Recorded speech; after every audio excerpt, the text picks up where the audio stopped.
This is HR in Review, a podcast dedicated to HR thought leadership, actionable advice, and all the latest developments in human resource management.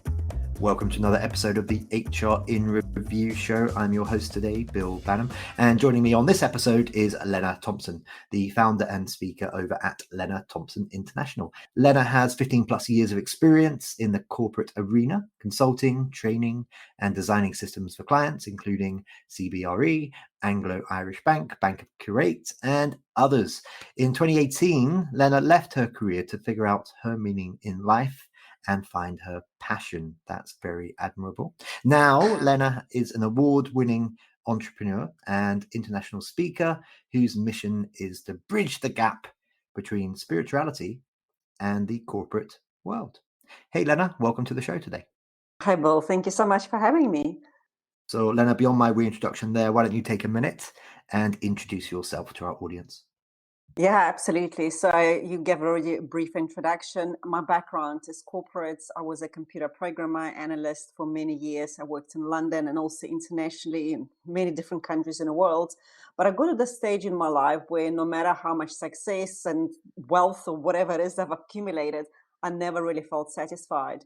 And it got to the breaking point in my life where I didn't really know where my life was going. All I knew that I needed something to change. And that really, inspired me to go on this whole self-discovery journey, which I've been on over the last few years. And now I want to bring my knowledge, my experience, my passion back into my profession or into the corporate arena. This edition of HR in Review is a special guest episode brought to you in partnership with our friends at the North American-based HR Chat podcast, a podcast focused on interviews with HR, talent, and tech experts. Okay, thank you very much there, Lena, for the intro. So, what's your journey been like since? It's an ongoing journey, right? It just never really ends. But initially when I first started, I wanted to really get rid of that stress and anxiety that I experienced in my daily life, just juggling work and parenthood and all of that. And when I first went into this a retreat, I guess, it was a 7-day event with a neuroscientist called Dr. Jody Spencer. My mission was literally just to come out more relaxed, but that prompted me on a much deeper journey going within myself and really analyzing why I behaved a certain way, why I did certain things, and why I repeated certain patterns. And now, I guess, looking at the way how the world has changed, so many things have changed externally. I really wanted to, as I said, to bring this knowledge and all of this experience and everything I've gathered back into corporate world to really help people to not just keep on changing things around them, because whenever we try to change things around us, we need to understand that all of these changes are going to be very temporary. And I'm sure we've all been in a stages in our lives where we strive for a new career, for a new job opportunity, for more money, more whatever it is, and we only get there, and then this happiness or that fulfillment is temporary. So how do we actually then cultivated happiness, cultivated fulfillment within ourselves? And this has been my work over the last couple of years. If you enjoy the HR in Review podcast, please consider giving us a 5-star rating in iTunes or in your podcast app of choice. This helps others find us and grow our community of HR and related professionals. Lena, you talk a lot about productivity. So I guess any productivity tips or suggestions for ways to think about productivity for our listeners today? Yeah, absolutely. So productivity, always, like whenever I talk about it, I always focus on 3 key elements. It's decisions, it's our energy, and it's also our strength. And that all comes with self-awareness. And let's start with energy. I mean, by energy, I don't mean how much we exercise or the food we eat. We all have within us like energetic supply. It's our structure, just how different we are on a physical level. We're also very different on an energetic level. We are very, very unique. So understanding that energetic blueprint will then help us to optimize our energy in all aspects of our lives. And for example, just to give you like a practical example, some people have the energy to go and initiate things. Some people have energy to work, and they are the worker bees, they are the doers of the world. But the only way they actually have this consistent of energy is when they feel passionate and excited about things that they do, which actually makes a lot of sense, because even in my career, I found that I sometimes can work through the entire night if I'm passionate about something, but give me like documentation to do, for example, that drains me and I literally have no energy to go through it. Then other people, they get energized through opportunity to lead and guide others. They're not really here to do things. So understanding how genetically you are wired is a first step, massive step towards productivity. Then it's also understanding your strength. Too much, we've got such a long list of things to do, and we prioritize things that we don't really like doing or things that drain us. So by the time we get to do things that actually we enjoy doing, we have no energy to complete them. So it's shifting your priorities. And then the last thing is decisions, trusting yourself to make decisions. And this is where the spirituality, the self-awareness comes from, where you know how to make the decision and stick by it, regardless the chaos you may find yourself in, or all of this, external turmoil that we often get caught up at work and also at home.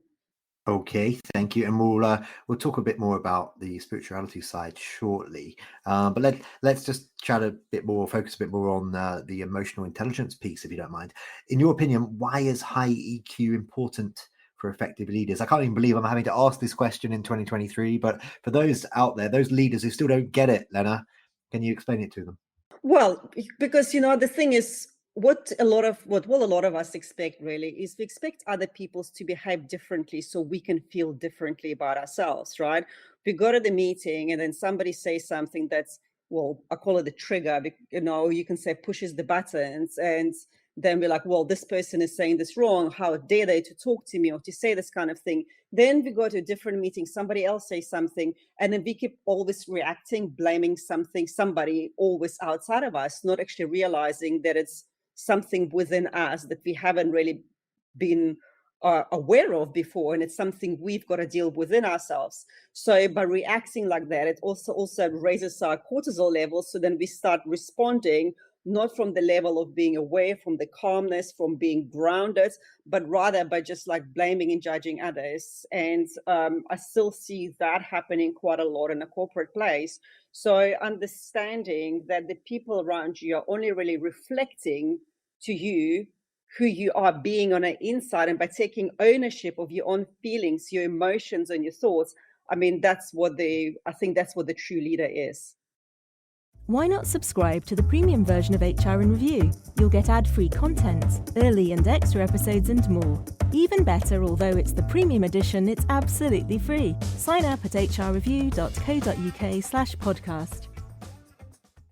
Let's now focus in on the spirituality piece, Lena. How do you think spirituality can be used in the business world? And maybe as part of that answer, you can suggest how can we make it practical, i.e. what tools can organizations use? Yeah, so firstly, I think we need to look really at what spirituality is. I was speaking to someone, I was actually at a Disrupt event, and I was speaking to someone, and they said to me, what do you even mean by spirituality? And it's a great question, because for many people, it means like sitting, meditating somewhere in the mountains. But all spirituality is becoming self-aware. As I've mentioned just now in my previous answers, becoming aware of your thoughts, of your emotions, of your actions, taking ownership, realizing that there's nobody to blame. And I believe, this is by becoming more of ourselves, there is going to be a lot less conflict in organizations. The thing is, we all take care of two types of environment, right? Each and every single one of us. We've got our inner environment and our outer environment. And our inner environment is something that we are all concerned about. And what I mean by that is we want to feel happy, we want to feel loved, we want to feel seen, appreciated. But instead of actually then working on that inner environment, we put all our focus on the outer environment. And it's like rearranging deck chairs on a Titanic and expecting a different outcome.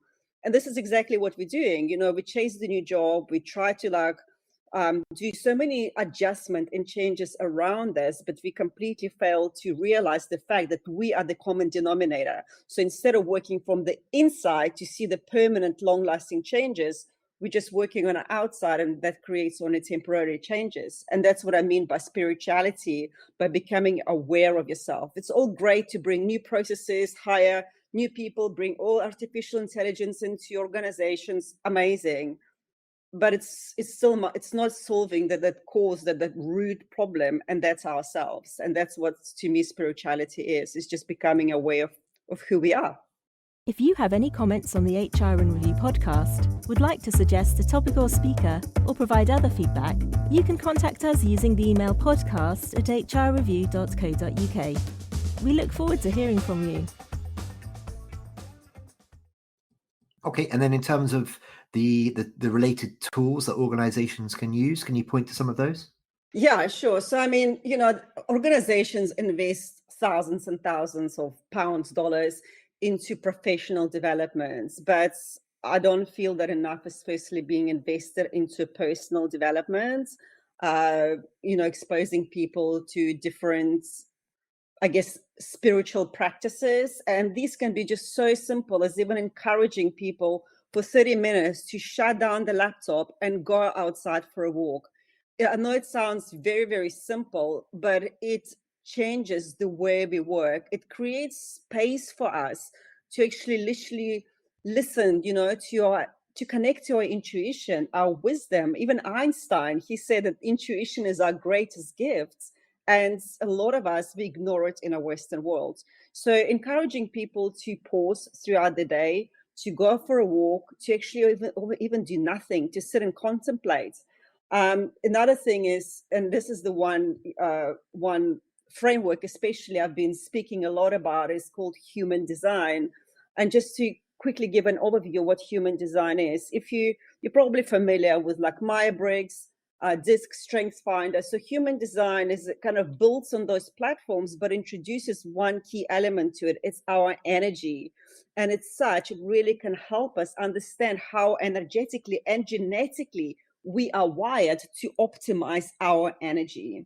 So when we know our human design, especially like people, like who lead the teams, the managers, team leaders, when they understand what their people need, what their energetic capacity is, it becomes so much easier then for them to allocate resources, to set expectations that meet those people where they are at, rather than setting completely unrealistic expectation. And another big thing, it removes the judgment, self-judgment. How often we compete with each other. It's like, oh, they're going to do this. They're going to stay longer than me. They're going to work harder than me. Let me keep up with them. Not realizing that we are actually completely different individuals. So putting more rest, allowing people to take time off throughout the day to rest, because that will only increase their productivity, encouraging walks, encouraging, self-development tools like human design, maybe even introducing like meditation practices, and investing in people's personal developments, I believe, is the way to go forward. Interesting. Okay, so I guess that makes me think, is this kind of a nature versus nurture thing? Is one's energy, to use that term, is that inherent in us? Are we born with it? Is it a manifestation of our personality, or is it something that's learned? So yes, we are all born with this energetic DNA. It's like an energetic blueprint. We all come with it. But over the years, we get disconnected with it because of the society, of the programming, of the conditioning, of the beliefs we accumulate. So we get further and further away from our true nature. And there's a massive disconnect.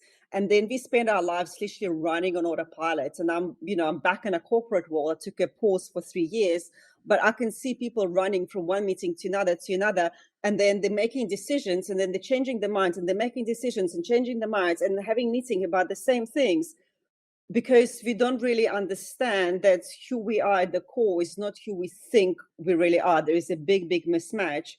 So instead of doing that, and it can be very, very small, subtle changes, if we just pause in our daily lives, we would literally see massive changes. And just to give you an example, it was a few months ago, we were talking about this project and we were stuck on it. Like I could not see a solution to the problem.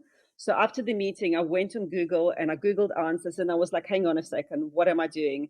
Let me pause and let me see, what comes up. So I went to sit on a couch, and I often do. When I don't know what to do, I would literally go and sit on a couch and close my eyes and just sit in silence. And then I really felt that need to go for a walk. And it made no sense because it was raining. I was tired. I didn't feel like going for a walk, but I put my boots on and I went for a walk. Bill, within 5 minutes, I got 2 possible answers, 2 solutions. I was like, bang, bang, bang. This is it. This is what we're going to do. I saw the whole structure.